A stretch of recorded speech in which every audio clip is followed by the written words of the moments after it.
Bismillahirrahmanirrahim. Sebarakallah bau harum ya Allah kepada kuburan beliau sallallahu alaihi wasallam yang mulia, dari tetesan wewangian salawat dan salam. Kemudian beliau sallallahu alaihi wasallam diisrakan oleh Allah Subhanahu wa taala bersama roh dan jasadnya dalam keadaan sadar dan mulia dari Masjidil Haram sampai Masjidil Aqsa pada halamannya yang suci.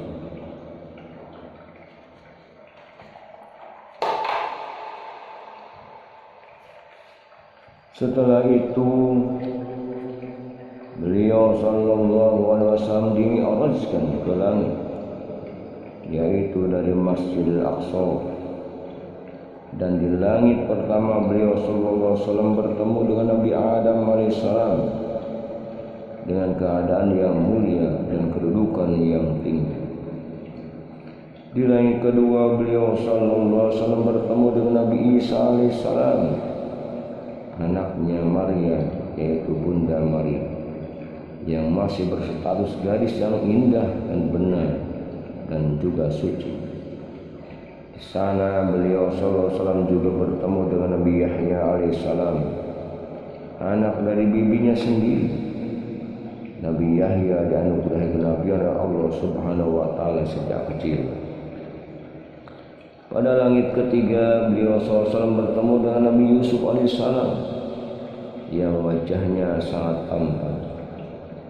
Pada langit keempat beliau SAW bertemu dengan Nabi Idris alaihissalam, di mana Allah Subhanahu wa taala selalu meninggikan tempatnya dan meluhurkannya. Pada langit kelima beliau SAW bertemu dengan Nabi Harun alaihissalam yang paling dicintai di kalangan bangsa Israel. Pada langit keenam beliau SAW bertemu dengan Nabi Musa alaihissalam yang langsung diberi firman oleh Allah Subhanahu wa taala tanpa perantara ketika beliau sedang bermunajat. Dan pada langit ketujuh beliau SAW bertemu dengan Nabi Ibrahim Khalilullah yang kembali kepada Tuhannya dalam keadaan hati yang mantap, selamat dan amat bagus tujuannya. Allah menjaga Nabi Ibrahim dari amukan apinya Raja Namrud dengan selamat. Setelah itu mencapai langit ketujuh, Nabi SAW dinaikkan ke Sidratul Muntaha, sampai-sampai beliau SAW mendengar langsung suara-suara yang sudah menjadi ketetapan Allah Subhanahu wa taala. Kemudian naik lagi pada suatu tempat, di mana tempat itu sudah terbuka suatu tabir penghalang, sehingga bisa mendekatkan diri kepada Allah Subhanahu wa taala. Kepada Nabi Muhammad sallallahu alaihi wasallam Allah sengaja menghapuskan tabir-tabir itu agar beliau SAW dengan jelas mampu melihat cahaya kebesaran Allah Subhanahu wa taala. Allah langsung memperlihatkan kepada beliau SAW dan kedua belah mata beliau SAW akan sifat-sifat ketuhanan sebagaimana apa-apa yang beliau SAW lihat. Diluaskan semua apa-apa yang berbentuk sifat kasih dan sayang berdasarkan kenyataan Zat yang Maha Agung. Diwajibkan kepada Nabi SAW dan umatnya untuk menunaikan perintah wajib sholat 50 waktu. Kemudian Allah memberikan dasar anugerah keutamaan sehingga hanya diwajibkannya sholat 5 waktu saja. Dan apabila sholat 5 waktu tersebut pahalanya sama dengan melakukan sholat 50 waktu, sebagaimana yang sudah ditetapkan Allah pada zaman azali yang sudah menjadi ketetapan. Setelah itu beliau SAW kembali ke Mekah tepat pada malam itu juga. Abu Bakar As-Siddiq langsung membenarkan proses perjalanan Isra Mi'raj Nabi Muhammad sallallahu alaihi wasallam. Demikian juga orang-orang yang memiliki kesehatan akal dan nalar yang tajam. Hanya saja orang-orang Quraisy yang mendustakan perjalanan Nabi SAW dan mereka menjadi orang-orang yang disesatkan dan ditipu oleh syaitan.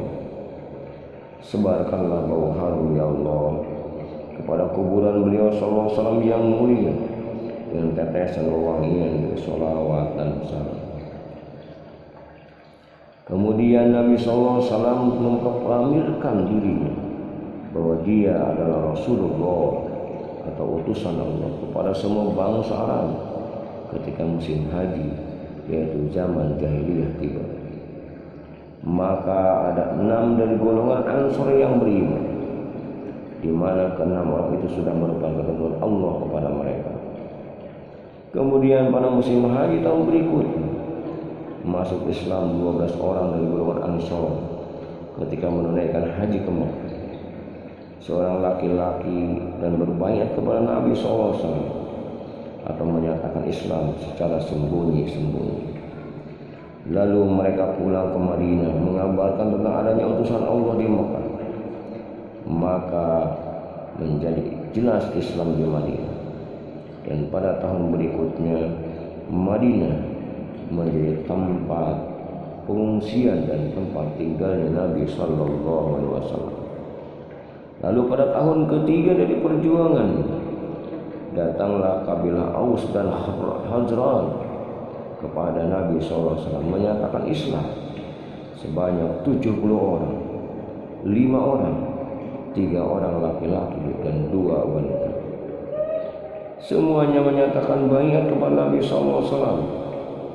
Kemudian Nabi SAW mengangkat 12 orang di antara mereka menjadi kelompok mulia yang memimpin mereka. Kemudian orang-orang dari Mekah yang telah memeluk Islam hijrah ke Madinah. Mereka berpisah meninggalkan harta dan tanah kelahirannya dengan dasar cinta terhadap semua yang dijanjikan Allah bagi orang yang meninggalkan dan menjauhi kekafiran. Orang-orang kafir Quraisy semakin takut kepada Nabi SAW. Beliau langsung menyusul para sahabatnya dengan cepat. Maka orang-orang kafir Mekah segera berunding untuk membunuh Nabi SAW.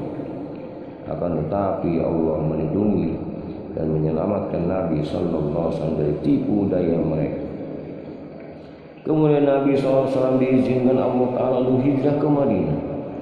Sementara itu orang-orang kafir mengintai Nabi SAW dan mengepung Nabi SAW untuk membunuhnya. Akan tetapi Nabi SAW lolos dari kepungan mereka sambil menaburkan pasir ke atas kepala orang-orang kafir yang mengintai, sehingga mereka mengantuk dan terlelap tidur sampai akhirnya tidak mengetahui kalau Nabi SAW sudah pergi. Kemudian beliau mencari perlindungan di Gua Sur dan sangat beruntung sekali Abu Bakar Siddiq yang menemani dalam gua tersebut. Beliau SAW dan Abu Bakar dalam gua tersebut selama 3 hari dijaga oleh burung merpati dan laba-laba yang membuat sarang di mulut beliau, sehingga kesannya tidak pernah dimasuki orang. Setelah berjalan 3 hari Nabi SAW keluar dari gua tepat hari Senin, dan beliau SAW melanjutkan perjalanan dengan mengendarai unta yang sangat kuat.